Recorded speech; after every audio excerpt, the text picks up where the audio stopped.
विष्णु गुरुर्देवो महेश्वरः गुरुर्साक्षात् परब्रह्मः तस्मै श्री गुरुवे नमः।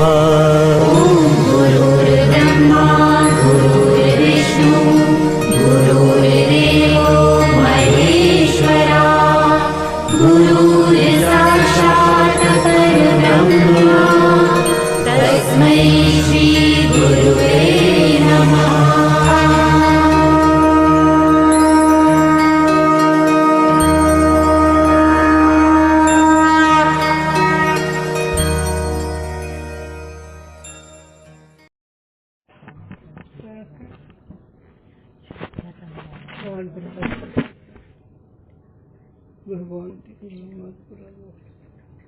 पैकी म्हणून पाय मोठे घालावं आज घातलं हे सगळं चावलं पंजाला असे उपशी आले.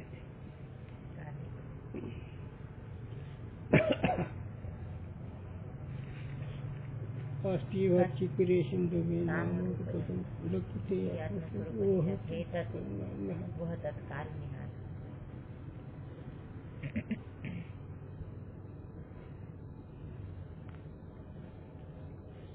वाच ना.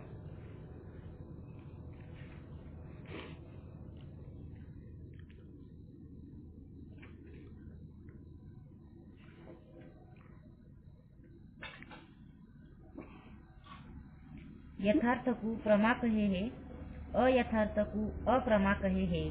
या मत में प्रमा के सप्त भेद है. हो 7 भेदाचा विषय चालू आहे. चला प्रत्यक्ष, अनुमिति, शाब्दी, उपमिति, अर्थापत्ति, अनुपलब्धि ये 6 भेद है. तैसे यथार्थ स्मृति भी प्रमा का 7म भेद है. आता हे 6 प्रमाणापासून जे काय प्रमा होते ते यथार्थ 6 प्रमाणापासून जे ज्ञान होतं यथार्थ प्रमा आणि तसेच स्मृती बी यथार्थ प्रमामध्ये घातली. पण हे प्रमाण जे प्रत्यक्ष आहे स्मृतीला प्रमाण नाही हे कधी विसरायचं नाही. चला आणि त्या स्मृतीचे बरेच प्रकार अनात्म स्मृती आत्मस्मृती बघू पुढे आल्यावर. परंतु सकल ग्रंथन की तो यह मर्यादा है स्मृति में प्रमा व्यवहार नहीं. हाँ हे एक लक्षात ठेवा. स्मृती मध्ये प्रमाण नाही. जसं रूपाला डोळा प्रमाण आहे, शब्द ऐकायला प्रमाण कान आहे, तर स्मृतीला प्रमाण नाही. तर स्मृती आहे मग ते स्मृतीला गुरुने सांगितलं होतं स्मृतीला एक सदृश्य दर्शन, एक सदृश संस्कार आणि पाठीमागचा अनुभव. पाठीमागचा अनुभवाचा संस्कार, त्या संस्कार उद्भूत व्हायला त्याच्यासारखं दर्शन समोर आणि त्याच्यावरून ती स्मृती होती. हे तरी साधारण आहे. तरी पण स्मृतीला प्रमाण आहे एवढंच लक्षात ठेवा. पण स्मृती अनुभव एक आहे. स्मृती एक भ्रमप्रमाणिक अनुभव आहे. याते प्रत्यक्षादि भेदते प्रमारूप वृत्ती 6 प्रकार की है. आता प्रत्यक्ष जे 5 ज्ञानेंद्रियाद्वारे होते अनेक मनद्वारे हे तर 6 प्रकारचे प्रमा. हे प्रभाकरचं पहिलं प्रकाश होऊन गेले. बाह्य अंतर्भेद से प्रत्यक्ष प्रमा 2 प्रकार की है. हा आंतरिक बाहेरचे एक. बाहेर म्हणजे 5 ज्ञानेंद्रियाद्वारे आणि आत मनाच्या द्वारे. मन एक इंद्रिय आहे ना. अबाधित बाह्य पदार्थ गोचर वृत्ती बाह्य प्रत्यक्ष प्रमा कहिए है. अबाधित विषय असणारे त्याला बाह्य प्रत्यक्ष प्रमा म्हणायचे. अबाधित विषय म्हणजे व्यवहारिक सत्यामध्ये 5 विषय खरे वाटतात ना. व्यवहारिक सत्यामध्ये 5 विषय खरे वाटतात म्हणजे बाह्य अबाधित. पण व्यवहारिक सत्य स्वीकारल्यावर बरं का. आणि प्रात्यभास स्वतः स्वीकारलं स्वतःसारखा धन्य तोच. प्रात्यभास मध्ये राहणारा महात्मा काय आवडायचा. चला म्हणून आंतरिक आहे जरा. और श्रोत्रादि पंच इंद्रिय के पंचविध बाह्य प्रत्यक्ष प्रमा होवे है. झालं नाही. चला कहूँ शब्द से भी बाह्य गोचर अपरोक्ष वृत्ति होवे है. जैसे हो दशमस्त्व असी, हो दशमस्त्वम असी, दशमस्त्व, या शब्द से स्थूल शरीर का अपरोक्ष ज्ञान है। दृष्टांत माहिती आहे तुला? हो. 10 कुठे तर तूच आहे, दशमस्त्व 10 तूच आहे. मग शब्द बाहेर झाला आणि 10 देह मी आहे हे प्रत्यक्ष बाह्य आहेच की. इस रीति से कारण भेद ते बाह्य प्रत्यक्ष प्रमा के षट भेद है। अशा रीते कारण प्रकारानुसार 6 प्रकारचे प्रमा बाह्य. और कितने ग्रंथकार अनुपलब्धि प्रमाणजन्य अभाव गोचर वृत्ति को भी अपरोक्ष वृत्ति कहे है। काही लोक बी अभाव प्रमाला अपरोक्ष म्हणतात. अभाव म्हणजे विषयाचा अभाव त्याचा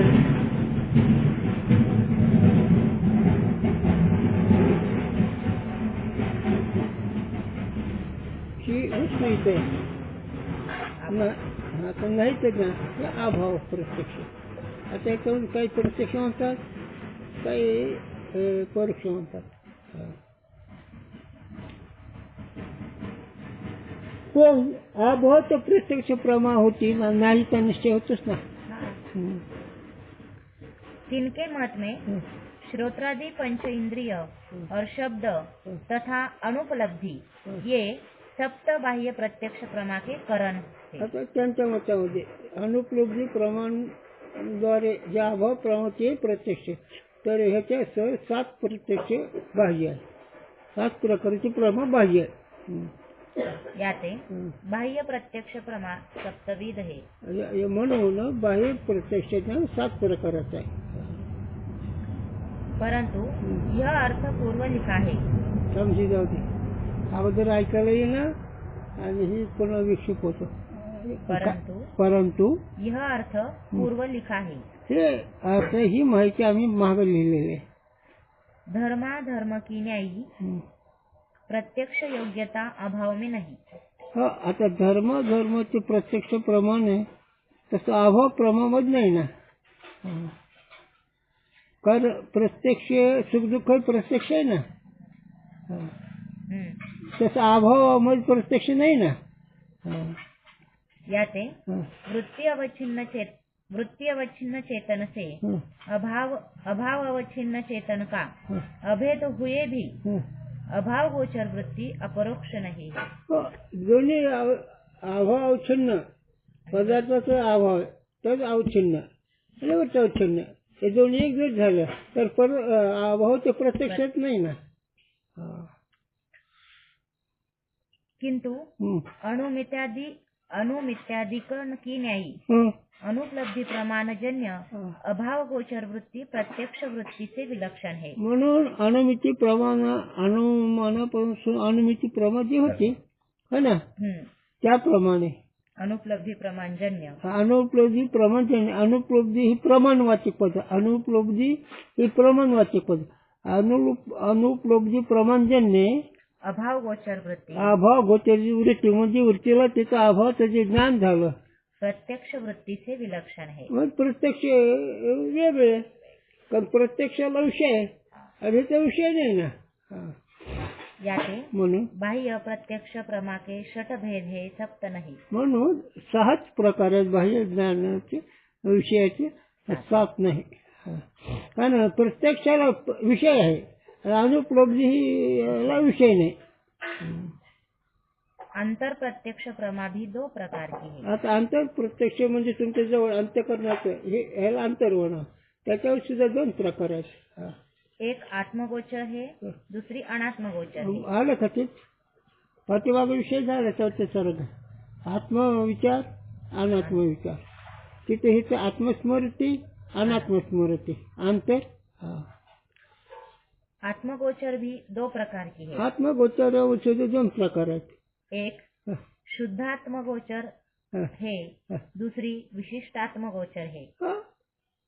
शुद्धात्मगोचर म्हणजे उपाधान, विशिष्ट म्हणजे अंतःकरणाचं. शुद्धात्मगोचर भी 2 प्रकार की है. बरं, शुद्धात्मगोचर काय हे आकाशाच्या पारला गाळून घ्यायचं ना, मन थोडून म्हणतात ना. म्हणजे शुद्धत्व सुद्धा 2 प्रकार. एक तो ब्रह्मगोचर ब्रह्म अगोचर हा. और दूसरी ब्रह्म गोचर है। ब्रह्म अगोचर म्हणजे दुसरा भाव, ब्रह्मभाव, आणि ब्रह्मगोचर म्हणजे वस्तू प्रत्यक्ष. पण ब्रह्मभाव सुद्धा फार मोठा चांगला आहे. हो, ब्रह्मरूप तो भाव रिता नाही ठाव, मग हे केवढा भाव आहे. बाकीच्या भावापेक्षा हे शुद्ध भाव आहे, पण एवढेच भागत नाही. हां, चला, पण शुद्ध भाव वस्तूशी वृत्तीचा संबंध झालाच पाहिजे तरच आहे. याला आमच्या गुरूंचा दृष्टांत लोकव्यवहार आहे. लोकव्यवहाराचा दृष्टांत वृत्तीचा विषय समज झाला त्याचे ज्ञान होतच नाही. बोधपुत्र निर्माण झाला जेव्हा, आता बोधपुत्र निर्माण झालं म्हणजे आत्म्याशी बुद्धी संबंध झालाच पाहिजे. लोकदृष्टी आम्ही जाता सांगत नाही, ते त्यांनी सांगावं. बुद्धीचा आत्मसंबंध झाला तर बोधपुत्र निर्माण होतो. म्हणजे मी ब्रह्म आहे, मी ज्ञान रूप ब्रह्म आहे, बोध निर्माण होतो. साधू बोध झाला ही आला. बुद्धीचा आत्म्याशी संबंध झाल्यावर आता ती बुद्धी कशी पाहिजे आता विषय नाही, ते गरज नाही. तर त्या बुद्धीचा आत्मसंबंध झाल्यानंतर ते शुद्ध ब्रह्मगोचर, आणि नुसतं बुद्धीला ब्रह्मभाव हे भावगोचर. म्हणजे त्याच्यावर शुद्ध मध्ये दोन प्रकार, एक भावगोचर एक वस्तुगोचर. लक्षात आलं की नाही? चला, मग आता हे काही लोक भावगोचरमध्ये राहिलेच ना. देव दिसतो, देव करतो, देव असं होतं, हे भावगोचर. त्याला होत म्हणून चालावं लागतं. का खास वस्तू गोचर झालं ते बोलतच नाहीत. सगुण भक्ती जर सगुण परमात्मा जर प्रगट झाला तर त्याचा आनंदात राहतात. ते बोलायला सुद्धा त्यांना नको वाटतं. आणि तो मूळ व्यापक आपण आहे हे त्या वृत्तीचा समज झाल्यावर मग काय परत माघारी घेत नाही. पण हे सगळे सत्वगुणाचं चाललं, मग चालावं लागतं का नाही, काहीतरी समजून सांगावं लागतंय. पण खरं नाही, वस्तुस्थितीमध्ये बोलू ना बोलू देणं. अरे नाथराय सांगितलं की तो माहीत नाही, परोक्षरित्या सांगता येईल मला, आणि तुला परोक्षरित्या नाही. मैथुनाचे सुख सांगता नाही वाटते. नाथराय भागवतांचं मैथुन सुख म्हणजे पती पत्नीच्या रसीची क्रीडा, ते सुख जर तोंडाने सांगता येत नाही तर ब्रह्मसुखच सांगता येईल. हो, क्षणिक सुख जर बोलता येत नाही तर आबादी सुखामध्ये बोलणं कसं आहे. म्हणून याचं वाचन वर्तन अपारोक्ष मनसा, ते मन आणि वाचनाचा विषय नाही, ते महागच सुटत. आणि हे का ब्रह्मगोचर होणार, अपरोक्ष होणार. हो, आणि ब्रह्म अपरोक्ष असतं ते यादीच केले ना. आता नाही ब्रह्म अपरोक्षाचे दत्त कपिल याज्ञवल्क्य मुनी हरीशी जाणे हरी झाले. हे ब्रह्मचा अनुभव करणारे किती लोक नाथांच्या हरिपाठ दत्त सुख दत्त कपिल याज्ञवल्क्य मुनी हरीशी जाणे नाही म्हणजे ब्रह्म अनुभव होऊन ब्रह्म ते माऊली तेच ओळख. तुर्या म्हणजे विनोजे छंद छंद डुललं तसं हे दत्तगुरु स्वरूपानंदा म्हणजे असं माझ्यावर डुलतात, स्वरूपानंदात डुलतात. आणि त्या आनंदाचे दुसरे एक लक्ष आमच्या गुरूंनी सांगितलेले, आणि त्या आनंदाची खुणाचे एक लक्ष आपण दाखवलेले. गोकुळीच्या सुखा याच्यावर आबा कीर्तन करू लागले. येडशीला आनंदामध्ये जेव्हा नाचा लागले आबा, तेव्हा येडशी नाचा लागली. उकळ मुसळ नाचू लागले, उकळ मुसळ सगळे नाचू लागले. बोले नंदाचे पटरा नाच रे तू कृष्ण पाहुजे मला नाही दे. हो, हे अपरोक्षाचं लक्षण आहे.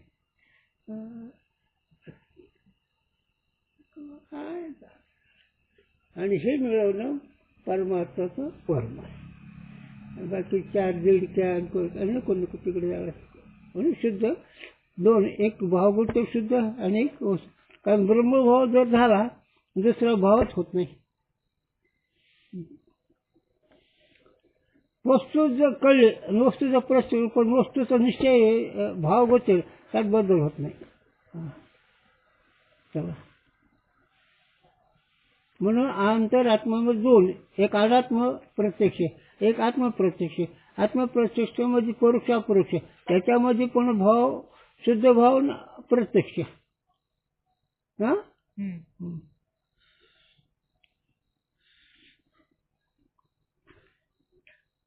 त्वं पदार्थबोधक वेदांत वाक्यसे शुद्धः प्रकाशो अहम ऐसी अंतकरण की वृत्ति होवे है, ता वृत्ति देश में ही अंतकरण सहित बॅटरी कुठे? हा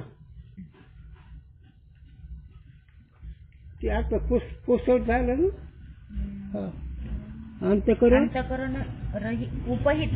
हा हा अंतकरण उपहित शुद्ध चेतन है. हा त्याच्या महत्वाच्या दृष्टीनं आत्मा स्वयंप्रकाश आहे. मी आत्मा ज्ञान स्वरूप आहे. हे अंतकरण उपहित अवस्था आहे. अंतकरण उपहितचं ज्ञान आहे. अंतकरण उपहित. आता अनुभव करा, तुमच्या समोर अंतकरण तुम्ही ओळखता का जगाच्या? म्हणजे तो अंतकरण, तोच उपहित. साक्षी द्रष्टा कुठंच. मग तो आत्मा तू आहेस आणि ते ज्ञानरूप आहे. पण अंतकरण उपहितच. व्यापक कुठं आणखी तुमचं ज्ञान? तुमच्या समोर अंतकरण तेवढेच तुम्ही प्रकाशक आहेत.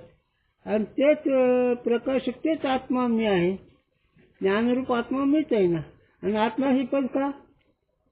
आत्मा ही पद कसे वाचक? आपल्या स्वरूपाचं. आत्मा ही पद आपल्या स्वरूपाचं बोधक आहे. आणि तो आत्मा अंतकरण उपहित प्रकाशक म्हणून शुद्ध अहम आत्मा शुद्ध प्रकाश स्वरूप. हे तुम पदाचा वाचा अर्थ आहे. हा काय हो तुम पदाचा वाचा अर्थ मग हो काय म्हणून? कारण आम्ही बोलतो शिकून देत असतो ना. खरं ऐकणं सावधी करतात ना. एखाद्या वर्ष वृत्तीच्याच असले तरी शब्द कळलं नसलं हो म्हणून जाते. ते बी खरं, पण असं नाही. हा याते म्हणून वृत्ति अवच्छिन्न चेतन और विषय अवच्छिन्न चेतन का कहते वह वृत्ति अपरोक्ष है. विषयातून वृत्ती अवच्छिन्न आणि पदार्थ अवच्छिन्न दोन्हीचा अभ्यास झाल्यानंतर ते अपरोक्ष होतं. विषयाचं आता वृत्ती विषयाकार झाली.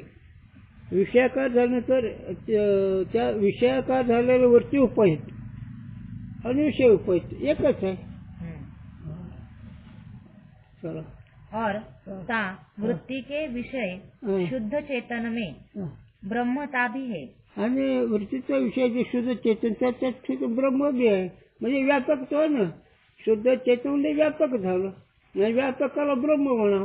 ब्रह्म ही भ्रष्ट आहे म्हणजे व्यापक असतात. आता ते दात नसल्यामुळे शब्द बरोबर येत नाही. शब्द अर्थ कळून घेतात. परंतु ब्रह्माकार वृत्ती हुई नाही. हा शुद्ध भाव झाला पण व्यापक कुठे झाला? ओतप्रोत चिंतन नाही ना. आणि इथं तुकोरांनी ब्रह्म सर्व सदस्य माहिती आणखी अतिदेतो ही नाही आणखी झालं. फक्त शुद्ध चेतन मी आहे. काय ते शुद्ध चेतन मी म्हणलं काय केलं बरं? काय होतं? शुद्ध चेतन मी आहे म्हणल्यावर काय नाही जवळ तुमच्या?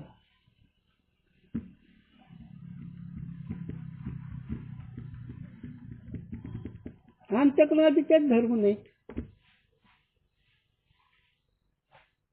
कारण शुद्ध म्हणजे काय? उपाधिरहित ना.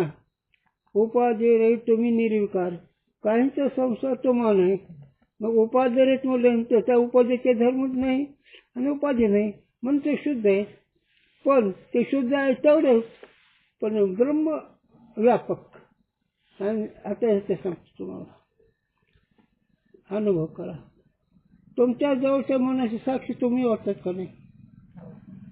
सूर्याचे प्रकाश काय वाटतात का? विचारांनी म्हणाल पण प्रत्यक्ष आहे का तसं? है ना?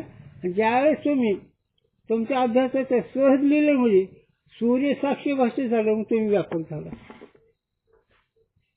आणखीन तुम्ही तुमच्या समोरच्या मनाचे प्रकाश, माझ्या बोलण्यात नीट लक्ष येतं, तुमच्या समोरच्या मनाचे प्रकाशक तुम्ही. तुमचं मन नाही, तुमच्या समोर मन त्याचं प्रकाशक. हा, कारण तुमचं मन म्हणलं की काय व्हायला गेलं. असंच व्यवहार आहे. चला, म्हणून शुद्धत्वामध्ये व्यापकत्वाने मनापुरतं शुद्धता आहे, विकार रहित मन आहे. नाही, विकार नाही तुमच्या ठिकाणी. कसं नाही? शुद्ध म्हणजे की अंतकरण नाही झालं. काय ते अवांतर वाक्य से वृत्ती हुई है, महावाक्य से होती तो ब्रह्माकार भी होती. आता तू आत्मा आहेस, अवांतर वाक्य ना. आणखीन संस्कृत मध्ये श्रुती आहे रे, की माझ्या लक्षात येऊ ते असं की सगळे ठिकाणात असो. म्हणून अवांतर वाक्याने आत्मा मी आहे एवढं कळलं, पण तत्वमसी महावाक्य न झाल्यामुळे व्यापकत्व नाही. आता श्रुती आहे पण ते लक्षात नाही. हृदय तिष्ठ तो असं एक श्रुती आहे, तुझ्या हृदयाच्या ठिकाणी चालणारा तू आहेस. मग हे अवांतर वाक्याने मी आत्मा आहे आणि व्यापक आहे असं नाही. कारण व्यापक होण्याकरता तत्वमसी महावाक्याचाच विचार करावा लागतो. कारण तत्व वाचार्थ लक्षार्थ, तोमचं वाचार्थ लक्षार्थ, लक्षार्थ दोन्ही एकच आहे. वाचार्थाने बाध येते. त्याला हरिपाठात चरण नाथाच्या आहे का पाठ? कल्पना द्या माया उपाधी शिव बोली आहे. मग माया उपाधी शिव, आयुध उपाधी, हे दोन्ही उपाधी बाद केले एक. त्याला दर्शन जीव शिव दोन्ही मुळीची चिंचले जैसे तैसे मुळत आहे तसेच राहिलं. मग आता तुम्ही शिव आहेत का जीव आहात? सौम्य रो हे आत्मा. विजय रविचंद्र गणेश गणेश माझ्या स्वरूप मोठ्या वाट आहेत, ते त्यानेच म्हणावं. शंकर विष्णू महेश विजय रविचंद्र हे सगळे लाट आहेत.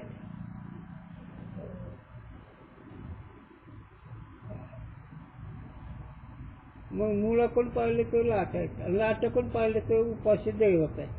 मग तुम्ही मुळाकडून पहा ना, तुमच्याकडून पहा म्हणजे कळेल. तुमच्या ठिकाणी तुम्ही राहा म्हणजे सगळं कोडं उकडतंय. आणि तुम्हाला सोडून उकळायला गेला की नाही जमत. म्हणून शुद्धतेत चाललं. एक अवांतर वाक्य झालं म्हणून शुद्ध वाचक आणि तत्वमसी महावाक्य झालं, ब्रह्म अनुभवलं जाईल, व्यापकत्व अनुभवलं जाईल. आहे ते शब्दजन्य ज्ञान का यह स्वभाव है, सन्निहित पदार्थ को जिस रूप ते शब्द बोधन करे तिस रूप को ही विषय करे है. हाँ, शब्द तो असा स्वभाव, ज्या रूपाने शब्द तुझ्या त्या रूपाने त्याचं ज्ञान होत आहे. और जिस रूप ते शब्द कहे कहे नहीं तिस रूप ते शब्दजन्य ज्ञान विषय करे नहीं. ज्या रूपाने नाही शब्द उच्चार केला त्याचं ज्ञान होत नाही. जैसे दशम पुरुष को दशमोस्ति इस रीति से कहे तब दशमो अयम इस रीति से श्रोता को ज्ञान होवे नहीं. हो, 10वा आहे एवढं म्हणजे की मी 10वा असं ज्ञान होतं, फक्त 10वा आहे एवढं ज्ञान होतं, ते परोक्ष. जैसे दशम में आत्मता है तथापि आत्मता बोधक शब्द अभावते. हो, आत्मता का ज्ञान होवे नहीं. आत्मत्वनं ज्ञान होतं.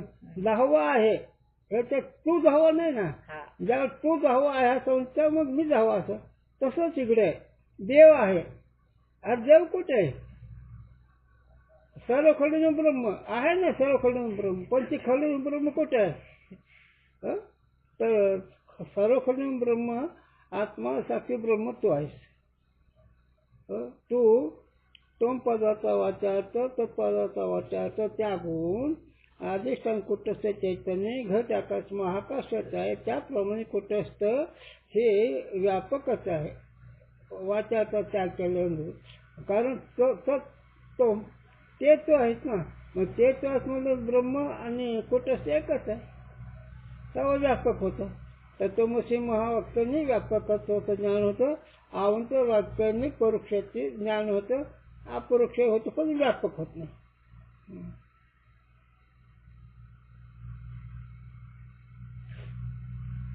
तैसे आत्मा में ब्रह्मता सदा है, हो. तो भी ब्रह्मता बोधक शब्द अभाव से ज्ञान होवे नहीं. आत्मा ब्रह्मच आहे पण शब्द नाही ना. ब्रह्मबोधक शब्द नाही ना.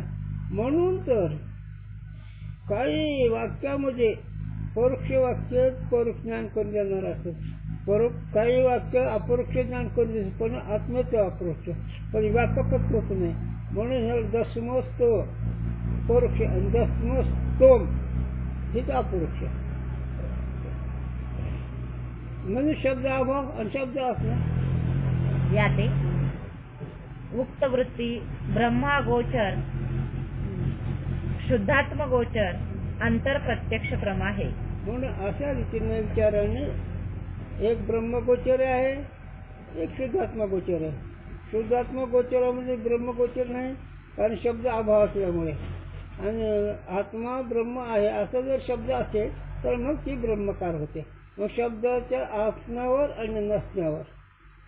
शब्द अभाव असेल जसा शब्द ज्या वस्तूचं बोधक आहे त्याच वस्तूपुरतं होईल. आत्मा शुद्ध आहे एवढंच होईल. पण आत्मा शुद्ध ब्रह्म आहे मग तिथं तो मोशी वाक्य जावं लागेल.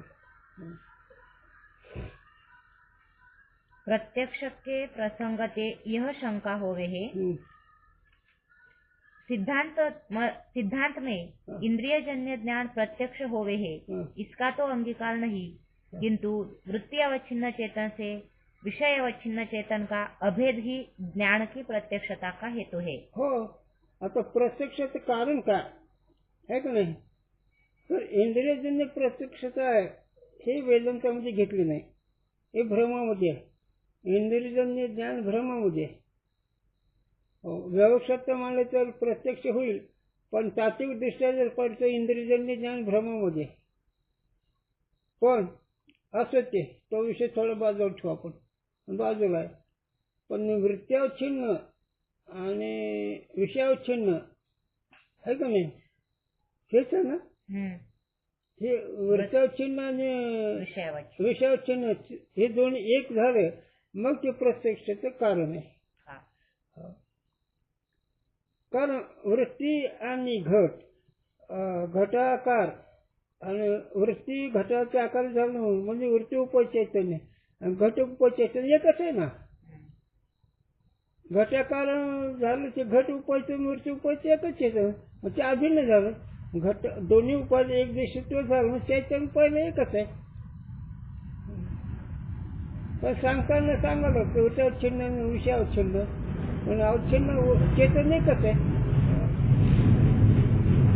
जहाँ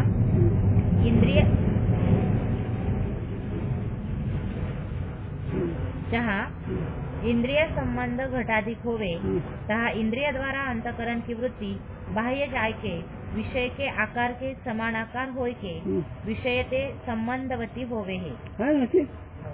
म्हणजे आमच्याकडून वृत्ती विषय पण त्या विषयाच्या आकारची वृत्ती होती पण विषयावच्छिन्न वृत्तावच्छिन्न चेतन मूळच एकच आहे. याते वृत्ति चेतन की और विषय चेतन की उपाधि एक देश में होने ते म्हणजे दोन्ही उपाधि एक दिवशी तो झालं चेतन पहिले एकच आहे. उपहित चेतन का भी अभेद होवे है. उपहित चैतन्याचा अभेदच आहे पण पुन्हा वाटतो कारण चेतन कधी वेगळंच नाही पण उपाधी भेद करून वेगळं वाटतंय. म्हणून दोन्ही उपाधी एक दिवशी झालं किंवा उपहित चेतन पहिलं एकच आहे म्हणून अपरोक्ष ज्ञानाचं कारण चैतन्य आहे. तैसे सुखादिकण का ज्ञान यद्यपि इंद्रियजन्य नहीं और शुद्धात्म ज्ञान भी शब्दजन्य है, इंद्रियजन्य नहीं. तथापि आता सुख दुःख ज्ञान इंद्रियजन्य नाही आणि आत्मज्ञान बी इंद्रियजन्य नाही, तरी पण तथापि म्हणजे तरी पण विषय चेतन और वृत्ति चेतन का भेद नहीं. तिथे विषय चेतन आणि वृत्ती चेतनचा भेद नाही, कारण अंतःकरण आणि वृत्ती एक देशातच आहे ना. सुखाकार अंतःकरण धर्म आहेत आणि सुखाकार झालेली वृत्ती सुख दुःख हे अंतःकरणाचे विकार आहेत आणि सुखाकार दुःखाकार झालेली अंतःकरणाची वृत्ती आहे. म्हणून सुखाला दुःखाला अंतःकरण सुख दुःख उपहित चेतन आणि सुखाकार झालेली दुःखाकार झालेली वृत्ती ही दोन्ही एकदेशीत्व असल्यामुळे सुखाकार दुःखाकार आणि वृत्ती हे एकदेशीत्व झाल्यामुळे उपय चैतन्य एकच आहे आणि ते उपय चैतन्य जे ते साक्षी चैतन्य त्या सुख दुःखाचे प्रकाशक आहे. का बरं का कळलं ना काय ऐक पुन्हा सांगतो. सुख दुःख अंतःकरणाचे आहेत का नाही? सुख दुःख म्हणजे व्यवहार आहे का? नाही. सुख दुःखाचं ज्ञान कोणाला होतं? वृत्तीला. मग आता वृत्ती आणि सुख दुःख वेगळे ठरले का नाही? मग आता सुख दुःख हे विषय, तर विषय उपय चैतन्य आणि अंतःकरण वृत्ती उपय चैतन्य. आता वृत्ती आणि सुख एक देशीत्वाला आल्यानंतर उपहित एकच आहे का नाही? जसं घटावर छिन्न चैतन्य, वृत्तीवर छिन्न चैतन्य, दोन्ही उपाय एक देशीत्वाला आल्यानंतर उपहित एकच आहे. तसं सुख आणि दुःख हे विषय आहेत आणि सुखाकार दुःखाकार हे अंतःकरणाची वृत्ती आहे. मग दोन्ही एक देशीत्वाला आल्यानंतर चैतन्य एकच आहे का नाही? मग सुख दुःखाचं चैतन्य कोण प्रकाश होतं का इंद्रिय कोण? मग सुख दुःख कसं निकळतात? डोळ्याने. कशाने? सुख दुःखाचं ज्ञान कसं होतं? आतापर्यंत अंत्यकालीन वृत्तीने विषय सुख दुःख एक देशीत्व झाल्यानंतर त्या वृत्तीकडून सुख दुःखाचं ज्ञान होतं. त्याच्या पुढे जर घेतलं सुखाकार झालेली वृत्ती आणि सुख हे दोन्ही उपाय एक झाल्यानंतर ते विषय उपहित आणि अंतःकरण उपहित चैतन्य किंवा ऊर्जावर छिन्न आणि दुःखावर छिन्न चैतन्य एकच आहे. दोन्ही उपाय एक दृष्टीत्व झालं ना. सुखाकार वृत्ती किंवा दुःखाकार वृत्ती, दुःखाकार आणि दुःख एक दृष्टीत्व आल्यामुळे चैतन्य एकच आहे ना. आणि हे चैतन्याने त्या सुख दुःखाचं प्रकाशन किंवा वृत्तीच्या सुख दुःखाला साक्षीच्या चैतन्य साधन जमते. असं का? वृत्ती ही केव्हा ही वृत्ती चैतन्याच्या साधन व्यवहार करते. एक दुसरी गोष्ट की दोन्ही उपाय एक दृष्टीवर झाल्यानंतर चैतन्य एकच आहे. पण व्यवहार कसं कळण्याकरता विषयावच्छिन्न चैतन्य वृत्तीवच्छिन्न चैतन्य सांगायचं. पण दोन्ही उपाय एक झालं की चैतन्य पहिलंच एक आहे. नाही लक्ष आणखी बसलं. मग सुखाकार कोण आहे? वृत्ती. अंतःकरणाची वृत्ती म्हणावं लागते. दुःखाकार कोण आहे? अंतःकरण वृत्ती. मग दुःख आणि वृत्ती एक दृष्टीचं झाले का नाही? आता दुःखाला अधिष्ठान कोण आहे? चैतन्य. आणि दुःखाकार झालेल्या वृत्तीला अधिष्ठान कोण आहे? चैतन्य. मग दोन्ही उपाय एक दृष्टीत्व झाल्यानंतर चैतन्य काय का नाही? मग चैतन्य हे सुख दुःखाचं प्रकाशक आहे की वृत्ती? चैतन्य. आता त्याच्यापेक्षा पण सुखाकार दुःखाकारचा व्यवहार कोण करतात? अंतःकरणाची वृत्ती साक्षीच्या साह्याने. कारण साक्षी व्यवहारच नाही ना. साक्षीकडे व्यवहार नाही. सुखाकार दुःखाकार जाणण्याचा व्यवहार वृत्ती चैतन्य साह्याने करते. सुख दुःख कळतं कोणाला? अंतःकरण वृत्तीला. अंतःकरणाची वृत्तीला. हो. आता सुखाकार दुःखाकार झालेले व्यवहार हे अंतःकरण वृत्तीचा व्यवहार आहे ना. पण सुखाकार दुःखाकार आहे ही वृत्ती सांगते ना, हे सुख आहे हे दुःख आहे, हा. पण स्वतंत्र सांगते का? नाही. मग चैतन्य. चैतन्याच्या साह्याने. मग आता इथं थोडं पुढे चला आपण, इथं पुढे चालायचं थोडं विचाराने. मग सुखाचा दुःखाचा व्यवहार करणारे कोण आहे? वृत्ती आहे. हम्म. त्या व्यवहाराला जाणता का नाही तुम्ही? हा. हं? जाणतो. नीट सांगा. जाणतो ना. हा, जाणतो. नीट सांगा. जाणतो. जाणता ना? हा. इथपर्यंत तुम्ही आलात आता. मग त्या जाणीव जर राहिलं तर सुख दुःख परिणाम होईल का? लाभ तोट्याचा परिणाम होईल का तिथे राहिल्यावर? राहत नाहीत का कळत नाही तिथे राहिल्यावर. म्हणून ब्रह्मपुरी वास करिया माखंड न देखील तोंडी विटाळाचे. तुकाराम, आम्ही कुठे राहतो? आमचं ठिकाण कोणतं आहे? रामवडगाव. नाही, तुकाराम नाही रे, रामवडगाव नाही ना, पंढरपूर नाही. कुठे? ब्रह्मपुरीवास कुठे? ज्ञानजीव रमणे तिथे राहिलो. मग हे काहीच नाही. मग मजा आहे. आणि त्याच्याकरताच हे जे ग्रंथ ऐकायचे विचार करायचे तिथं कळण्याकरता, कळून निश्चय होण्याकरता. तुका म्हणे एका क्षणाच्या करारे उतरून पार पोहोचून. एकच क्षण आहे तो साधायचा ते देवाच्या द्वारे. क्षण. पण शब्दाचा प्रकाशक तिथं वरती थांबली की झालं मुक्त. शब्दाकडून प्रकाश करू नका, शब्द प्रकाश करता असं म्हणू नका. सगळ्याला जाणणारा साक्ष स्वरूप आहे, पण प्रत्यक्ष न जाणतं अंतकरण वृत्तीच्या साहाय्याने जाणते. फक्त अंतकरण वृत्ती शुद्ध पाहिजे, शुद्ध पाहिजे, संबंधी पाहिजे. अंतकरण शुद्ध नसल्यावर होत नाही. शब्दाच्या शक्तीवर कळत नाही, पण अंतकरण शुद्ध असलं तिथे रमत आहे.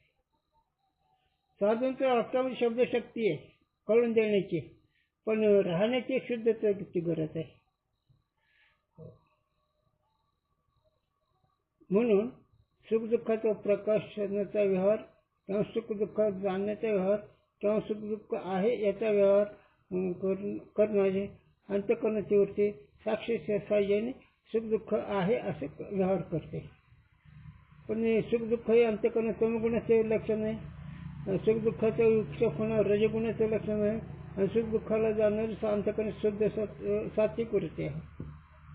हे सगळं 3 गुणाचं लक्षण अंतःकरणाचं आहे, तुझं काही नाही. आपण बीच किनारा चांदबाई कशाला मग आहे म्हणे माझं डोकं दुखू लागलं. नाही गो, हे तेवढं आमच्याकडे दुसरीच आठवण झाली. गुरुजींनी सांगायला काकाचं डोकं दुखतं, काका करू शकतो, काही गरज आहे का? किती मोह पकडला काका. का नाही हो मला ते घरी जा. इतका मोह वाईट सांगणं करणं सोपं आहे, पण विवेक वैराग्य समस्या करण्यासमोर बोंब ही आहे. विवेक वैराग्य श्रवण म्हणून ध्यासन ही सतत नाही म्हणून ही बोंब आहे. आणि तर तुकोरा सांगा दिन रजनी हातची धंदा गोविंदाचे पावडे. कोराला म्हणून माझा धंदा गोविंदाचं कीर्तन करणं. चला जरा लांब का गेलो? वृत्तीला सावधान करता वृत्ती तिथे राहिलं पाहिजे, आणि ते विचारानं राहील, क्रियानं राहत नाही.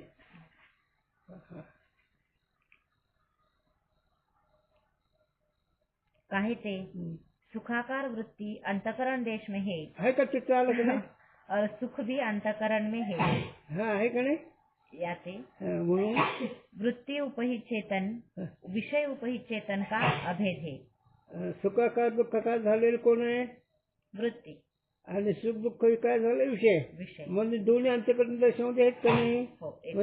ते चैतन्य प्रकाश करते का नाही? किंवा चैतन्य सायने ऊर्जा प्रकाश करते का नाही? याला दर्शन देऊ का तुला? हं. गुरुजींनी सांगितलं आता तो दर्शन तुम्हाला बसत नाही पण कळण्याकरता मोलाचं प्रकाशन कोण करते मालकाचं प्रकाशन कोण करते? मुलगा विषय झाला, मालक अधिष्ठान झाले, वरती पत्नी जाईल मधली, आहे का नाही? तसं जग हे नाही आम्हीच नाही म्हणत, न पडता भरता त्या दिशेने वेळी ही सकाळी सृष्टी.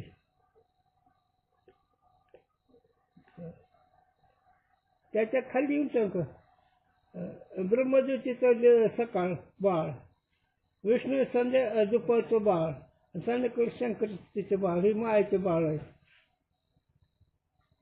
आणि ती माया म्हणजे तुझे सकाळी झाली की आकाराची ब्रह्मदेवाची वृत्ती, त्यावेळेस ती वृत्ती, पुन्हा दुपारी विष्णूची वृत्ती, पुन्हा संध्याकाळी शंकराची वृत्ती. ही तिन्ही दृश्य आहेत आणि तो ह्यातून वेगळा आहे. पण क्षत्रिय ते जाणतात, ते ज्ञानी जे जाणतात हे क्षत्रिय आहे, प्रकृतीचं कार्य आहे. आणि ती कसं आहे प्रकृतीचं कार्य कसं आहे? मृग जगत आहे, ज्याला देश नाही काल नाही, तेव्हा मजा आहे. आणि हे कळणं ह्याचं नाव बोध आहे, आणि ह्याचा निश्चय होणं ह्याचं नाव अनुभव आहे. मग मी देह वाटतो का, मी स्त्री वाटते का, मी पुरुष वाटतो का, मी विद्वान पंडित वाटतो का, मी ब्रह्म वाटतंय. मी ब्रह्म न वाटलं की हे सगळं अज्ञान आहे, आणि मी ब्रह्म वाटलं की सगळं त्यात आलंय. म्हणून वेदशास्त्र जाणले, आगमी पूर्ण ज्ञान झाले, पुराण मात्र धांडोळे राहायचे राहिले वेगळेचे. भस्म उजळून जटा भरू, ओझाच वाचवा दिगंबरू, न धरी लोकांचा आदरू, आहे तो विचारू वेगळाचे. खास व्हायला की धगधगीच आहे, जटाचा भार आहे, भस्मचं लेपण आहे, आचार शुद्ध आहे, पण विचार वेगळाच राहिला. कारण देहाचं सगळं त्यागाचं लक्षण आहे, पण ब्रह्मच्या ठिकाणी कुठे काय? पण माऊली काय म्हणते, दारा पुत्र ग्रही नाही दया मैत्री, तो जाऊन पाच हाती ज्ञान नसते. ज्याच्यावर स्त्री पुत्र गणगोत याच्यावर ज्याचं प्रेम नाही तो ज्ञानाचा अधिकारी. ही सुद्धा वृत्तीचा व्यवहार आहे, तुझं नाही. फक्त वृत्तीची पवित्रता पाहिजे म्हणजे मग बोलतोय.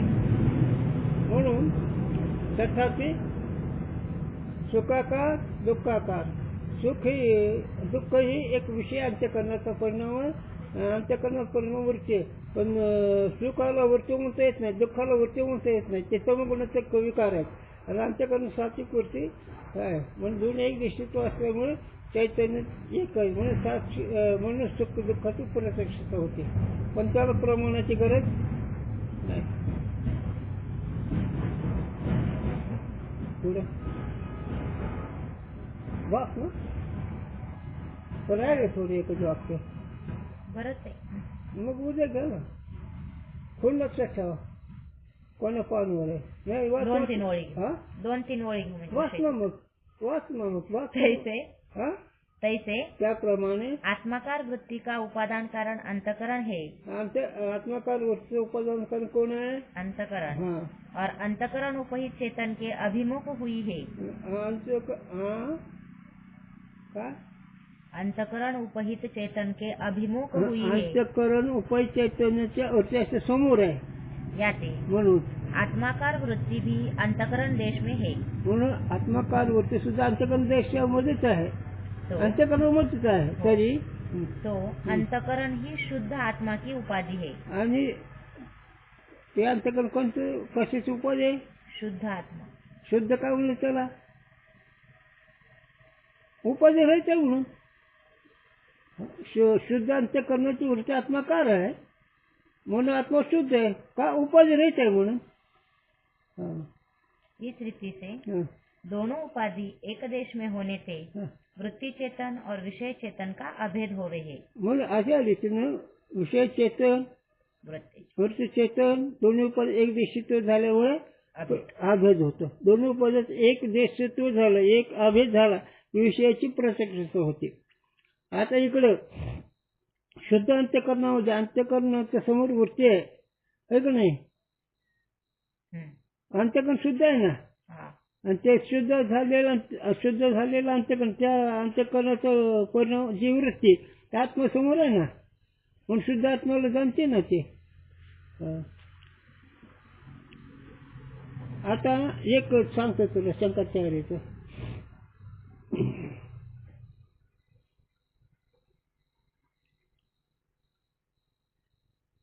शंकराचार्य सांगतो लघु वाक्य दिवशी आलेला. इकडेच स्मराव ब्रह्मात्मा आपण, मी ब्रह्म आहे.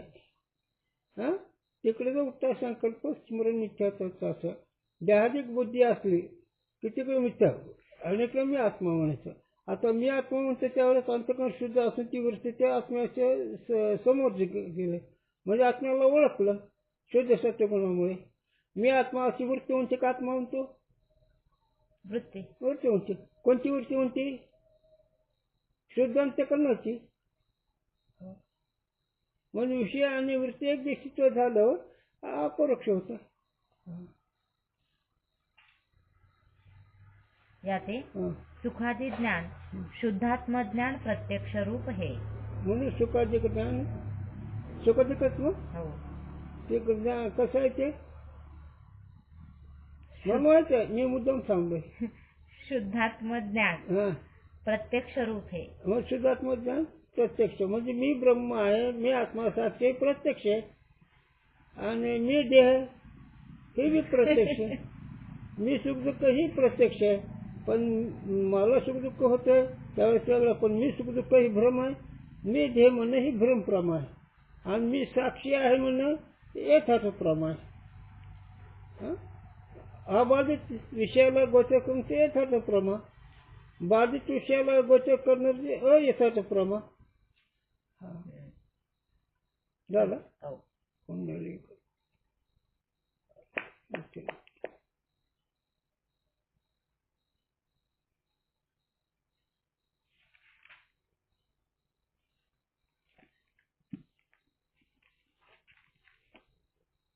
है का चिंतनीय विषय सातवा प्रकाश. आणि हे दृढ झाल्यावर मग बाकीचे प्रकाश जरी घेतले तर ते ताण होत नाही, कारण हा सिद्धांत पक्का झाल्यावर त्याचं एक कमी जास्त प्रक्रिया, एखादा विषय कळेल न कळेल, पण सिद्धांत आदत नाही ना. आणि सिद्धांत नाही कळेल तर डोक्याला ताण होतो, आणि हे सिद्धांत कळले डोक्याला ताण होत नाही. नाही कळलं जाऊ द्या, ते मिथ्या.